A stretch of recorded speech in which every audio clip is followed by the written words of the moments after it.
সীমান্ত দেখতেন, হ্যাঁ আজ এখন কাঁটাতারের বেড়া দেওয়া হচ্ছে, হ্যাঁ। সরকার পদক্ষেপ নিচ্ছে, হ্যাঁ, তাতে ভালো হচ্ছে, ভালো। ভালো হচ্ছে। আচ্ছা, এর আগে তো উন্মুক্ত সীমান্ত ছিল, খোলা সীমান্ত ছিল, হ্যাঁ। কি কি সমস্যা হতো আপনাদের? সে শুন, আগে তো পুকুর বাচ্চান ছিল, পাখিনি ছিল তখন, এখন তো স্বাধীন হয়ে গেল এখন। দাদা, আজকে এখানে জমিগুলো আপনারা দিচ্ছেন, মানে নিজের ইচ্ছেই দিচ্ছেন? হ্যাঁ, স্বেচ্ছায় দিচ্ছি। মানে কি কারণে জমিগুলো দিচ্ছেন কেন? কারণ হচ্ছে আমরা তো এই যে বোটারের জমিগুলো আবাদ করতে পারি না।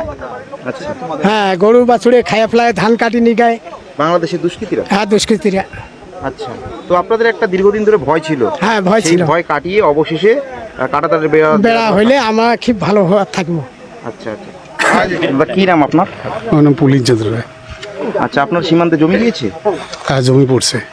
আপনারা তো নিজের ইচ্ছায় জমিগুলো দিচ্ছেন না? হ্যাঁ, জমি মানে কতগুলো জমি নেওয়া হচ্ছে ওই সীমান্তে একদম শূন্য রেখা থেকে? এখানে দেখা যাচ্ছে যে এখানে 50 ফুট আচ্ছা। যেটা দাদা, এখানে জমির মাপজোক করছেন আপনারা? হ্যাঁ। মূলত মানে সীমান্ত থেকে কতগুলো জমি নেওয়া হচ্ছে? সীমান্ত থেকে 50 ফুট প্রশস্ত জমি নেওয়া হবে।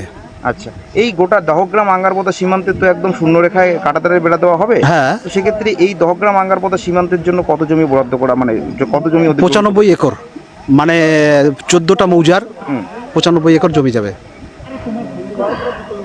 এখন এই মুহূর্তে আমি দাঁড়িয়ে রয়েছি একদম 3 বিঘা করিডোর সংলগ্ন যে ভারত বাংলাদেশ সীমান্ত, সেই সীমান্ত।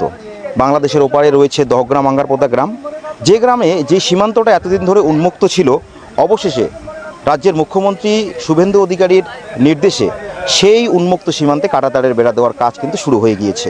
আমরা দীর্ঘ কয়েকদিন ধরে দেখে এসেছি যে কুসলিবাড়ি থানার অন্তর্গত বিভিন্ন যে সমস্ত এলাকা রয়েছে সেখানে কাঁটাতারের বেড়া দেওয়ার কাজ চলছে। আমরা গত সোমবারও দেখিয়েছিলাম যে কুসলিবাড়ি থানার অন্তর্গত যে পদ্মারের টাড়ি, সেই পদ্মারের টাড়িতে